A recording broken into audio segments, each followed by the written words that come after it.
तो आज की इस वीडियो को कंप्लीट कर लेते हैं। तो आज की वीडियो में आए जाते हैं, तो अब पढ़ते हैं लवक के बारे में। लवक लवक जिसे इंग्लिश में प्लास्टिड कहते हैं।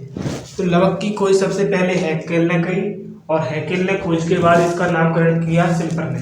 सिम्पर ने इसको प्लास्टिड का नाम दिया, और ये केवल पादप कोशिकाओं में पाया जाता है और शैवालों में पाया जाता है। क्योंकि ये क्या काम करता है, क्योंकि बस केवल ये भोजन निर्माण करता है और भोजन का संग्रहण करता है। जंतुओं में भोजन निर्माण नहीं होता है, न ही भोजन का संग्रहण होता है, इसीलिए जंतु कोशिकाओं में ये नहीं पाया जाता। केवल ये पादप कोशिकाओं में पाया जाता है, क्योंकि पादप कोशिकाओं में पादप अपने खुद ही भोजन बनाते हैं और खुद उसको संचित करके रखते हैं, इसीलिए उनमें प्लास्टिड पाया जाता है जो भोजन निर्माण करता है। प्लास्टिड केवल पादप कोशिकाओं में पाया जाता है और शैवालों में पाया जाता है। अब ये इसका काम हो गया भोजन निर्माण करना। ये होता कितने प्रकार का, 3 प्रकार का। सबसे पहले आता है वर्णी लवक, अवर्णी लवक और हरित लवक। इसको इंग्लिश में कहते हैं क्रोमोप्लास्ट, ल्यूकोप्लास्ट और क्लोरोप्लास्ट। ये वर्णी लवक, वर्ण का मतलब होता है रंग। वर्णी लवक, अवर्णी लवक, वर्ण का मतलब होता है रंग। जैसे हम पढ़ते हैं, फिजिक्स में पढ़ते हैं वर्ण विक्षेपण, तो उसमें भी वर्ण के यानी रंगों का अपने आप अवयवी रंगों में बिखरना ही वर्ण विक्षेपण। तो वर्ण का मतलब रंग होता है, और पौधों में जिस भाग में रंग होता है वहां पे वर्णी लवक पाया जाता है। जैसे कुछ पौधे लाल होते हैं, पीले होते हैं, पौधे के ज्यादातर पौधे के से या फल होते हैं जो पकने के बाद लाल ही होते हैं। पौधे के कई भाग लाल होते हैं, कई कुछ पत्ते भी होते हैं, फूल भी लाल होते हैं। तो क्या है कि उनमें रंग प्रदान करता है ये वर्णी लवक, जिसे हम क्रोमोप्लास्ट कहते हैं। क्रोमोप्लास्ट जहाँ पाया जाता है जहाँ पौधे को रंग देना होता है। जैसे कुछ फलों में, जैसे टमाटर में लाल रंग होता है, चुकंदर में लाल रंग होता है, पपीता का भी लाल रंग हो जाता है, गाजर का भी लाल रंग हो जाता है। तो ये कुछ नाम दिए हैं जिनकी वजह से ये वर्णी लवक के नाम दिए हैं, जिनकी वजह से रंग लाल होता है। जैसे गाजर की अगर बात करें तो गाजर का रंग कैरोटीन, उसमें कैरोटीन वर्णी लवक पाया जाता है। चुकंदर की बात करें तो चुकंदर में विटामिन पाया जाता है, ठीक है। इसी प्रकार पपीता की बात करें तो पपीता में ज़ैंथोफिल पाया जाता है, और टमाटर की बात करें तो टमाटर में लाइकोपिन पाया जाता है। तो ये लवक हैं जो लाल रंग देते हैं फलों को लाल रंग देने का काम ये वर्णी लवक करता है।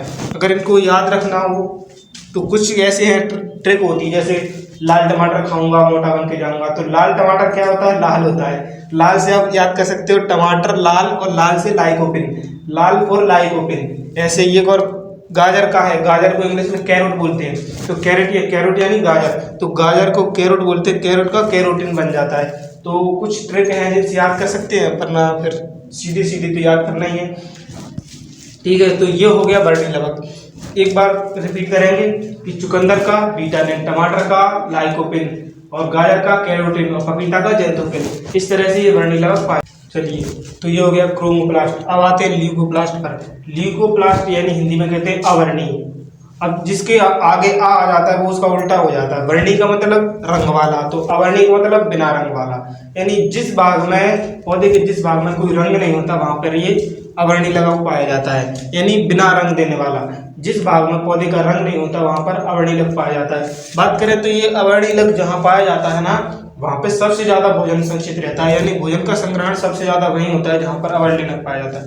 ज्यादातर पौधे का रंग, जड़ों में कोई रंग नहीं होता, जड़ों का पौधे के कोई रंग नहीं होता, तो जड़ों में ज्यादातर अवर्णी रंग पाया जाता है, अवर्णी लवक, तो जिसको हम ल्यूकोप्लास्ट कहते हैं। ल्यूकोप्लास्ट जहाँ पाया जाता है वहां पर सबसे ज्यादा भोजन संचित रहता है। इसीलिए जब कुछ पौधों की जड़ें खाने लायक होती हैं, कुछ पौधों की जड़ें नहीं खाते। लेकिन जिन पौधों, जो कहते हैं ना कि जमीन में पौधे के जो भाग रहते हैं वो खाने लायक होते हैं ना, तो उनमें पोषक तत्व ज्यादा होते हैं। इसी प्रकार से ये जहाँ पाया जाता है वहां पर ज्यादा भोजन संचित रहता है। तो ये हो गया अवर्णी लवक। अब आते हैं क्लोरोप्लास्ट पर। तो क्लोरोप्लास्ट यानी हरित लवक। हरित का मतलब हरा रंग। तो पौधे का जिस भाग में हरा रंग होता है वहां पर हरित लवक पाया जाता है। यानी या सीधी बात कहें कि जो पौधे का भाग धूप में रहता है, जिस भाग पर पौधे के भाग पर धूप पड़ती है वहां हरा रहता है, वहां पर ये क्लोरोप्लास्ट पाया जाता है, जिसे हरित लवक कहते हैं। हरित लवक का मुख्य कार्य होता है भोजन निर्माण करना। हम जानते हैं कि प्रकाश संश्लेषण की क्रिया द्वारा भोजन निर्माण होता है पौधों में, और प्रकाश संश्लेषण की क्रिया कहाँ होती है? क्लोरोफिल में। तो हरित लवक के अंदर ही क्लोरोफिल पाया जाता है, जो प्रकाश संश्लेषण की क्रिया द्वारा पौधे का निर्माण करता है और भोजन का संग्रहित करता है। और प्रकाश संश्लेषण में जो क्लोरोफिल द्वारा भोजन का निर्माण होता है, उसका प्रमुख तत्व होता है मैग्नीशियम, Mg। तो ये हो गया लवक, तीनों प्रकार के, हरित वर्णी लवक, अवर्णी लवक और हरित लवक, क्रोमोप्लास्ट, ल्यूकोप्लास्ट और क्लोरोप्लास्ट। तो इस प्रकार से ये लवक हो गए जो केवल पादप कोशिकाओं में पाए जाते हैं, भोजन का निर्माण करते हैं और संग्रहण करते हैं। तो चलिए, अभी तक हमने पढ़ा कि कौन कौन से अंग कोशिका में रहते हैं, और जंतु कोशिका में होते हैं और पादप कोशिका में होते हैं, दोनों होते हैं। लेकिन अब हम देखते हैं कि कौन कौन से केवल जंतु कोशिका में होते हैं और कौन कौन से केवल पादप कोशिका में, और कौन कौन से ऐसे होते हैं जो दोनों में कॉमन है। तो चलिए पहले बात करते हैं पादप कोशिका की। तो पादप कोशिका हमने पढ़ी थी चित्र बना के कि पादप कोशिका थोड़ी चौकोर होती है और इससे बड़ी होती है जंतु कोशिका से, और जंतु कोशिका गोल होती है और छोटी होती है। मतलब छोटी तो दोनों होती है, देख इतनी छोटी होती है कि देख नहीं सकते, लेकिन अगर दोनों में अगर अंतर की बात करें तो ये पादप कोशिका जंतु कोशिका से थोड़ी बड़ी होती है और आकार चौकोर होता है। इसके बाद जंतु कोशिका में जो है सीलिया, फ्लैजेला और लाइसोसोम होता है। लाइसोसोम हमने पढ़ा जो कोशिका को खत्म करता है, कोशिका की साफ सफाई करता है। सीलिया और फ्लैजेला भी हमने पढ़े थे जो सूक्ष्म जीव यानी एक कोश की जीवों के ऊपर पाए जाते हैं। तो सीलिया और फ्लैजेला और लाइसोसोम पाए जाते हैं जंतु कोशिका में। इसमें पाए जाते हैं कोशिका भित्ति जंतु कोशिका में नहीं होती। प्लास्टिड लवक पाए थे तो लविक जंतु कोशिका में नहीं होते। इसके बाद रसदानी एक जंतु पादप कोशिका में पाई जाती है, जिसमें कि पानी भरा होता है। इसमें केवल पानी भरा होता है, क्योंकि जब पादप कोशिकाओं में पानी को संचित करना रहता है और उसको संग्रहित करना रहता है प्रतिकूल परिस्थितियों के लिए, तो पानी की जरूरत होती है। तो कभी कभी पानी नहीं मिलता है, इसके लिए वो पहले से ही पानी को स्टोर करके रख लेती है, इसलिए उसमें रसधानी होती है। तो ये तीनों कोशिका भित्ति, लवक और रसधानी ये केवल पादप कोशिका में, सीलिया, फ्लैजेला और लाइसोसोम जंतु कोशिका में। और कुछ मेन चीज बीच की जो कॉमन चीज है, जैसे हमारा कोशिका झिल्ली हो गई, दोनों में पाई जाती है। माइटोकॉन्ड्रिया दोनों में पाया जाता है। ER यानी एंडोप्लाज्मिक रेटिकुलम दोनों में पाया जाता है।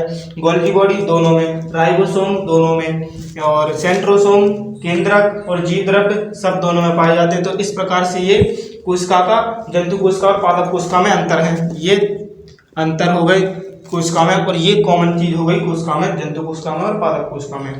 अंतर क्या है? सीलिया, फ्लैजेला और लाइसोसोम। इधर आ गए तो कोशिका भित्ति, लवक और रसधानी। तो ये हो गए अंतर, और ये हो गया कॉमन चीज। तो जो हमने अभी तक पढ़ा है वो कोशिका हो गया। अब इसके बाद बात करते हैं हम कोशिका के प्रकार। दोनों पादप कोशिका और जंतु कोशिका दोनों एक प्रकार की प्रोकैरियोटिक कोशिका हैं, क्योंकि ये विकसित है पूरी तरह से। तो पादप कोशिका और जंतु कोशिका के बाद हमारी आती है प्रोकैरियोटिक और यूकैरियोटिक कोशिकाएं। पादप कोशिका और जंतु कोशिका जो हमने अभी पढ़ी वो यूकैरियोटिक ही होती हैं, जो पूरी तरह से विकसित होती है। और प्रोकैरियोटिक कोशिका क्या होती है? अब जैसे मान लो प्रोकैरियोटिक और यूकैरियोटिक दो तरह की कोशिका है। प्रो का मतलब होता है प्रारंभिक, तो प्रारंभिक यानी सबसे पहली जो कोशिका है वो प्रोकैरियोटिक कोशिका है। ये कोशिका ही विकसित होकर या अपने आप में ही विकसित होकर पूरे अंगों को बनाकर इसके बाद में यूकैरियोटिक कोशिका बनी है। लेकिन अभी भी कुछ जीव प्रोकैरियोटिक होते हैं, कुछ जीव यूकैरियोटिक होते हैं। तो प्रोकैरियोटिक क्या होती है? ऐसी कोशिका जो पूरी तरह से विकसित नहीं होती। जैसे अभी हमने यूकैरियोटिक कोशिका में, पादप कोशिका और जंतु कोशिका में पढ़ा है, इनके अंगों के बारे में पढ़ा है। इसमें बहुत से अंग होते हैं, Golgi body, mitochondria, ribosome, lysosome, बहुत से अंगों के बारे में पढ़ा है। तो ये क्या है कि कुछ इसमें अंग होते नहीं है, और होते हैं तो कुछ कम मात्रा में होते हैं या कुछ अलग अलग तरीके से होते हैं। तो कैसे होते हैं? जैसे कि इसमें आपको दिख रहा हो, इसमें हम देखते हैं कि इसका डीएनए जो है या आनुवंशिक पदार्थ है वो केंद्रक के अंदर होता है। इसका जो केंद्रक है उसका कोई अंदर ही नहीं होता, क्योंकि इसका जो केंद्रक है डीएनए है, आनुवंशिक पदार्थ है, वो ऐसे ही बिखरा रहता है जीवद्रव्य में। जीवद्रव्य यहाँ तक कि दोनों में पाया जाता है, इसमें भी भरा होता है, इसमें भी भरा होता है। लेकिन ये जो केंद्रक है, इसके चारों केंद्रक झिल्ली होती है, इसकी कोई झिल्ली नहीं होती, इसीलिए इसका आनुवंशिक पदार्थ बिखरा रहता है जीवद्रव्य में। इसमें हम जानते हैं कि बहुत से अंग होते हैं, माइटोकॉन्ड्रिया हो गया, गोल्गी बॉडी हो गया, अपना राइबोसोम, लाइसोसोम हो गया, इसमें नहीं पाए जाते। इसमें केवल वो होते हैं राइबोसोम कौन से वाले? केवल 70S वाले। हमने पढ़ा है 80S और 70S, जिसकी जो ऊर्जा की ज्यादा जरूरत होती है उन कोशिकाओं में 80S पाया जाता है। और लेकिन जो कि ये तो केवल एक कोशिकीय जीव है, एक ही कोशिका है, तो उन्हें ज्यादा काम करने के लिए, चलने फिरने की भी आवश्यकता नहीं होती, इसीलिए उनके पास कम ऊर्जा की आवश्यकता होती है। कम ऊर्जा चाहिए तो केवल 70S वाला राइबोसोम चलता है। तो अब इस प्रकार से हम अब दोनों में क्या क्या अंतर है और क्या क्या समानता है उसकी एक सारणी बनाकर समझेंगे। चलिए अब एक एक करके पढ़ते हैं कि दोनों में क्या क्या अंतर है। तो हम जानते हैं कि यूकेरियोटिक कोशिका जो होती है, हमने सभी अंग पढ़े हैं, तो यूकेरियोटिक जो कोशिका होती है वो पूरी तरह से विकसित होती है। प्रोकैरियोटिक जो कोशिका होती है वो अविकसित होती है, पूरी उनमें उसमें सभी अंग नहीं पाए जाते, पूरी तरह से विकसित नहीं होती। इसी के बाद साफ करें कि इसका जो केंद्रक होता है, अभी आप चित्र में देखा था, इसका जो केंद्रक होता है वो स्पष्ट रूप से नहीं होता, यानी स्पष्ट केंद्रक का अभाव होता है इसमें। इसमें स्पष्ट केंद्रक होता है जिसके अंदर अपना डीएनए या आनुवंशिक पदार्थों पर स्थित रहता है। इसमें केंद्रक के या ऊपर झिल्ली नहीं पाई जाती, केंद्रक ऐसे बिखरा रहता है उसका के अंदर। इसमें केंद्रक के अंदर झिल्ली पाई जाती है और केंद्रका भी पाई जाती है केंद्रक के अंदर, इसमें केंद्रका भी नहीं होती। तो केंद्रक झिल्ली होती है और केंद्रक के अंदर केंद्रका भी होती है, इसमें केंद्रका भी नहीं होती। इसी के बाद जो अभी हमने सारे अंग पढ़े हैं, mitochondria, Golgi body, ER, lysosome, इसमें सभी अंग का अभाव होता है। इसमें कोई भी अंग ऐसे नहीं होते जो कि हमने अभी पढ़े हैं, जैसे इनका कोशिका के अंग माइटोकॉन्ड्रिया हो गया, गोल्गी बॉडी हो गया, एंडोप्लाज्म रेटिकुलम हो गया, लाइसोसोम हो गया, तो इसमें नहीं होते, खाली जीव द्रव्य भरा होता है। इसमें सभी अंग पाए जाते हैं। ये जो राइट का निशान लगा है इसका मतलब उपस्थित है, इसमें क्रॉस का निशान लगा है इसका मतलब अनुपस्थित है। इसके बाद आता है इसमें हिस्टोन प्रोटीन भी नहीं होता, इसमें हिस्टोन प्रोटीन भी पाया जाता है। और अगर बात करें कि राइबोसोम को ऊर्जा के लिए दोनों की आवश्यकता पड़ती है, प्रोटीन दोनों को चाहिए होता है, लेकिन ये क्या है कि प्रोकैरियोटिक कोशिका अविकसित होती है और एक ही कोशिका होती है, यानी छोटे जो जीव होते हैं वो एक ही कोशिका के, एक कोश की जीव होते हैं। अब जब एक कोश की जीव होते हैं तो उन्हें कम ऊर्जा की आवश्यकता होती है, यानी एक कोश की या प्रोकैरियोटिक जीव ज्यादा कोशिकाओं के भी हो सकते हैं, लेकिन वो छोटे छोटे होते हैं, सूक्ष्म जीव होते हैं, तो सूक्ष्म जीवों को ज्यादा ऊर्जा की आवश्यकता नहीं होती। जब ज्यादा ऊर्जा की आवश्यकता नहीं होती तो उन्हें प्रोटीन भी कम निर्माण करना पड़ता है, और प्रोटीन निर्माण कम होता है, इसीलिए राइबोसोम में छोटा पाया जाता है, जैसे 70S का राइबोसोम कहते हैं, तो उनमें 70S प्रकार वाला राइबोसोम पाया जाता है। जंतु कोशिका या पादप कोशिका यानी यूकेरियोटिक कोशिका में ये बहुकोशिकीय जीव होते हैं या बड़े जीव जानवर होते हैं, पादप कोशिका हो गया। तो बड़े जीव जंतुओं को क्या है कि ऊर्जा की ज्यादा आवश्यकता होती है, एनर्जी ज्यादा विकसित करनी पड़ती है। तो जब ज्यादा एनर्जी की जरूरत होती है, ऊर्जा ज्यादा लगती है, ऊर्जा ज्यादा लगती है तो उन्हें प्रोटीन भी ज्यादा चाहिए, और प्रोटीन ज्यादा चाहिए तो उनमें प्रोटीन बनाने के लिए राइबोसोम भी बड़ा होता है, जो कि 80S वाला होता है। इसके बाद जनन की बात करें तो इसमें लैंगिक जनन नहीं होता, क्योंकि एक तो ये ऐसी कोशिका है जो विकसित ही नहीं है, और विकसित नहीं है तो फिर ये जनन अंगों को बना भी नहीं पाते, और जब जनन अंगों को बनाएंगे नहीं तो जनन लैंगिक जनन कैसे होगा? क्योंकि लैंगिक जनन में लैंगिक जनकों का जनन का लैंगिक जनन के लिए जनक या लैंगिक लक्षण जो ना कहते हैं लैंगिक जनन अंगों का बनना जरूरी होता है। तो इसमें लैंगिक जनन का अंग नहीं बन पाते, इसलिए इसमें लैंगिक जनन नहीं हो पाता। इसमें लैंगिक जनन होता है जो कि शुक्राणु और अंडाणुओं द्वारा होता है। इसके बाद आती है इसका विभाजन, कोशिका विभाजन जब होता है तो इसमें असूत्री कोशिका विभाजन होता है, यानी इसमें सिंपल सा होता है कि एक से दो कोशिका आपस में जल्दी ही टूट जाती हैं और उसके बाद कोशिका विभाजन हो जाता है। इसका कोशिका विभाजन समसूत्री होता है, जो कि थोड़ी सी प्रोसेस के बाद होता है। इसके सभी अंग जो हैं, इसमें माइटोकॉन्ड्रिया सभी अंगों का विभाजन होना होता है, इसीलिए थोड़ी लंबी प्रोसेस हो जाती है। इसके जैसे इसकी उदाहरण पसंद है तो अमीबा हो गया, यूग्लिना हो गया, पैरामीशियम हो गया, ये एक कोशिकीय जीव है, सूक्ष्म जीव है। तो ये क्या होते हैं? अविकसित कोशिका बने होते हैं, इसीलिए इन्हें यूकेरियोटिक जीव कहते हैं।